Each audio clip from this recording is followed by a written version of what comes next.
Bonjour, aujourd'hui j'aimerais vous présenter un de mes mobile suits préférés et le kit qui en a été issu, qui est le vieux kit, puisque depuis un high grade est sorti, il est absolument magnifique et je tenais quand même à vous présenter celui-là déjà parce que je l'ai, et ensuite parce que malgré son âge, moi je le trouve toujours aussi sympa.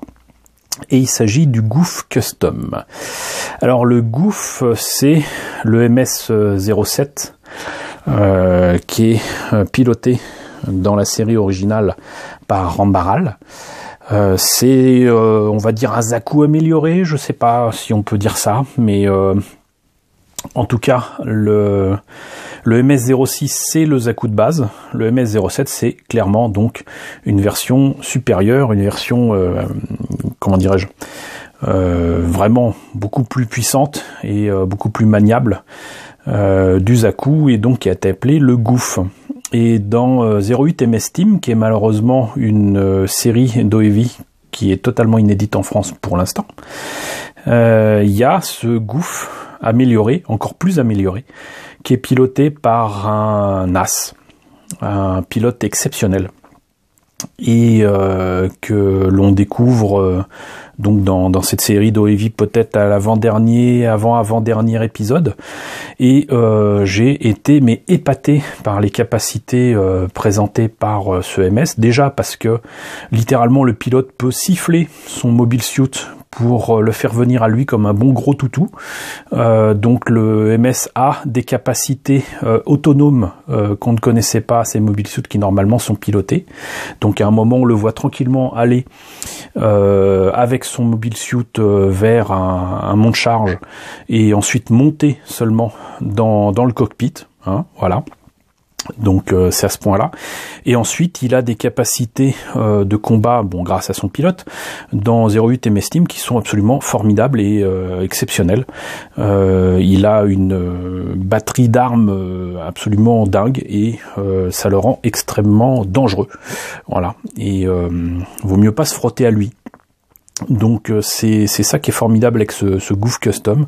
Ils ont réussi une fois de plus à rendre un design de 1979 vraiment non seulement vraiment, mais encore plus dangereux qu'on ne le voyait dans la série d'origine, mais de le rendre vraiment presque réaliste. Voilà, avec notamment cette arme qui en fait reprend l'aspect des doigts lance-missiles de la série d'origine, qui faisait vraiment très vieux méca, j'allais dire à la Gonaga, il faut pas le prendre mal, mais voilà, c'était pas réaliste du tout, alors que là en fait c'est une arme qui peut ressembler à une main avec donc 3 canons principaux et un viseur qui pourrait ressembler à un pouce. C'est super bien trouvé. Il y a une Gatling qui est sur un bouclier, donc il y a un côté offensif, défensif, il y a quand même une épée, etc. Enfin, le mobile suit il est juste génial. Et en high grade, pas en HGUC, hein, mais en high grade, donc à l'époque de la série, donc qui commence quand même un petit peu à dater, hein, si je me trompe pas. Oui, ça doit avoir 20 ans. 20 ans, ouais. Puisqu'on est en 2018, 1998, oui, c'est ça. Donc, ils ont sorti ces maquettes qui, contrairement à d'autres maquettes tirées d'OEV, encore une fois inédites en France, comme 0083, dont on a malheureusement que la version film, qui est une compilation nulle, qui ne prend absolument pas les meilleurs morceaux des OEV. 0083, quand les maquettes étaient sorties au début des années 90, vers 93 si je me rappelle bien, c'était très décevant. Les maquettes ressemblaient à rien. Le GP01, le GP02, à la limite le GP03, et encore fallait pas regarder trop près. Les maquettes étaient ignobles, vraiment ignobles, tout était à reprendre. Par rapport au superbe design de Kawamori fait pour les OEV, c'était de la merde. Alors que là, c'est quand même très très proche du design des OEV. Ils ont fait encore mieux avec les HGUC. J'espère un jour pouvoir vous présenter la version HGUC du Gouf, c'est pas le cas pour l'instant, mais le fait est que les kits étaient déjà très bien pour l'époque. La preuve en est, on va finir par changer un petit peu, voilà, de point de vue, que le RX79 était déjà très bien pour l'époque, mais je vous ai présenté donc des versions Blue Destiny qui reprennent les designs de ces mechas là, des RX79 de 08 MS Team, ça se passe d'ailleurs sur la même période. C'était déjà très bien, mais c'est encore mieux maintenant un GUC. Et puis il y a le MS06J, qui est donc la version de 08 MS Team avec quelques pointes sur le bouclier de l'épaule droite du Zaku et quelques détails qui changent sur le buste et sur les détails des bras et des jupes ou quoi. Mais voilà, ce méca-là, c'était donc un Zaku déjà vachement amélioré par rapport aux maquettes qui existaient à l'époque, et il était vraiment très très bien, vraiment très très bien. Pas aussi proche que ça du design original, mais déjà beaucoup plus détaillé que n'était justement, étrangement, le Zaku en HGUC qui était sorti sur la même période. Donc voilà, il y avait des choses sympathiques à faire avec tout ça. D'ailleurs, je crois que cette version du Zaku n'est toujours pas sortie en HGUC, c'est à vérifier. Mais bon, voilà. Là, c'est une image superbe du Goofs Custom dans l'épisode en question, qui était apparemment donc l'épisode 9. L'épisode 9 de cette Toei que j'aime beaucoup. Et voilà ce que ça donne monté peint. Alors là, évidemment, ça fait pas très très réaliste, mais on voit quand même que ça a de la tronche. Voilà. Avec ces différentes armes ici, le bouclier avec la Gatling, l'espèce de, c'est pas un lasso, mais c'est une espèce de fouet électrique.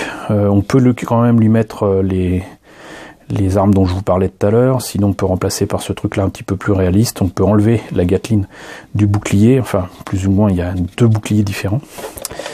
Et voilà, et donc c'est un kit qui à l'époque donc était vendu 800 yens, donc on va dire à peu près 7 ou 8 euros. Et beaucoup moins cher évidemment que le HGUC, mais beaucoup moins évolué en termes de forme et surtout d'articulation. Donc maintenant qu'on a vu la boîte, je vous propose de voir à l'intérieur ce que ça donne. Alors, notice de montage en couleur comme d'hab. Alors le montage est peut-être un peu brut de décoffrage. Il y a quand même quelques détails de patine ici qui sont sympas, mais je trouve quand même que le panel lining est un peu, pas grossier, mais un peu trop gros, justement, un peu trop prononcé. Voilà, c'est le terme que je cherchais, mais ça n'en reste pas moins bien foutu quand même. Là, je trouve quand même qu'en termes de photos, ça passe un peu mieux, peut-être parce qu'il y a un petit peu moins de rouge dans l'image.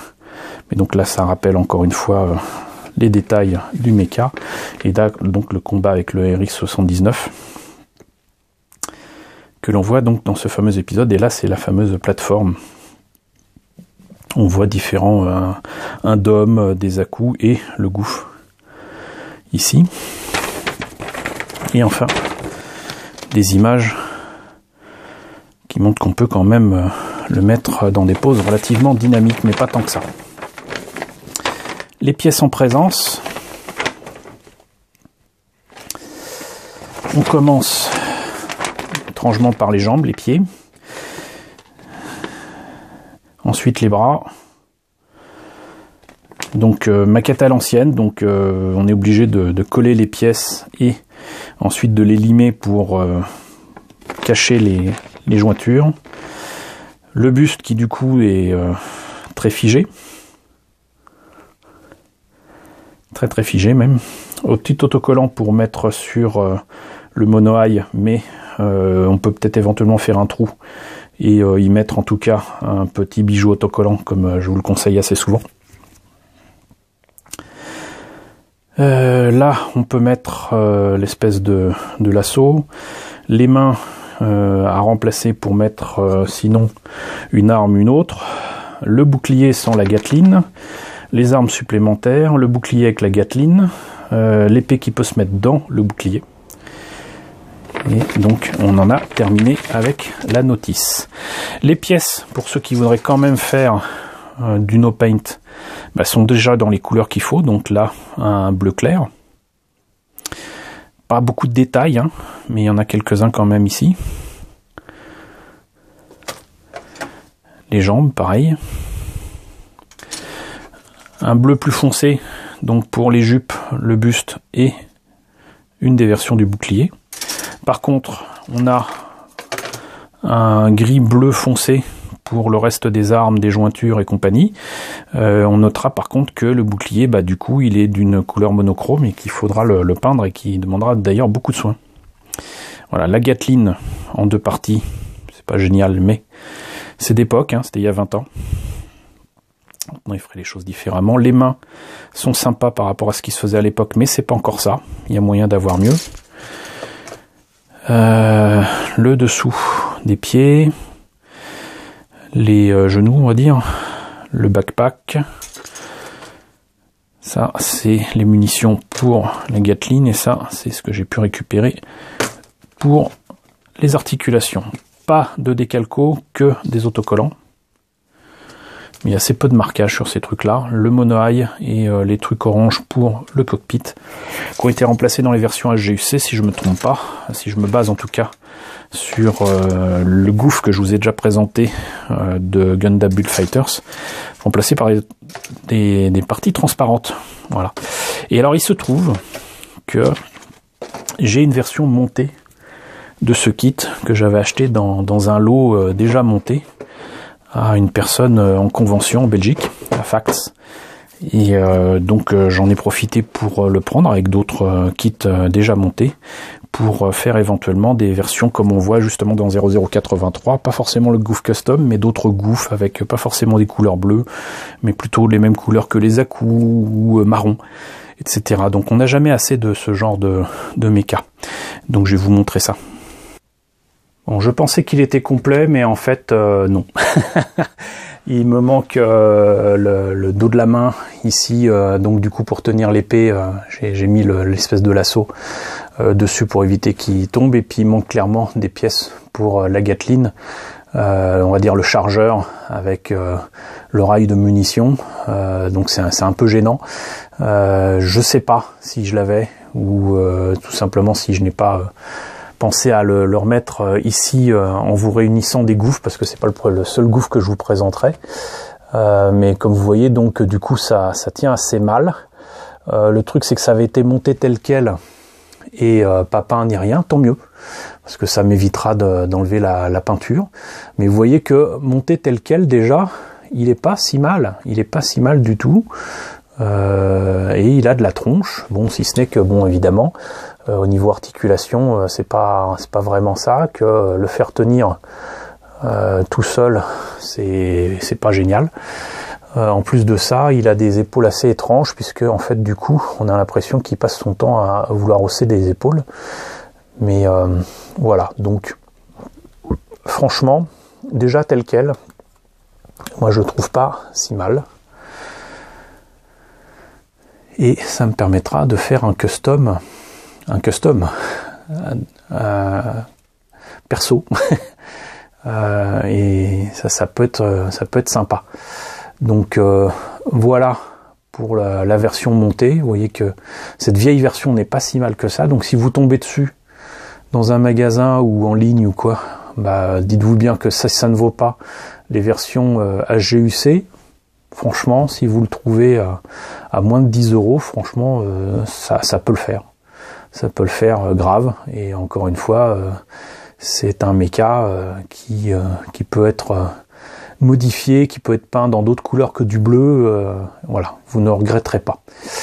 Voilà. Donc, écoutez, j'espère que cette présentation du vieux gouffre custom d'il y a 20 ans, de 1998, qui ne tient pas debout, même quand je le tiens, vous aura intéressé. N'hésitez pas à me dire ce qu'il en est dans la section commentaires. N'hésitez pas à liker. En ce moment, les pouces bleus, comme le gouffre, c'est important. N'hésitez pas à partager. N'hésitez pas à vous abonner si ce n'est pas déjà le cas. Coucou aux nouveaux abonnés qui nous ont rejoints. On est bientôt 1500, c'est génial. Coucou aux grands anciens qui me suivent depuis longtemps. Merci à tous de votre fidélité. Je vous retrouve donc très bientôt pour la présentation de nouvelles maquettes du gouffre.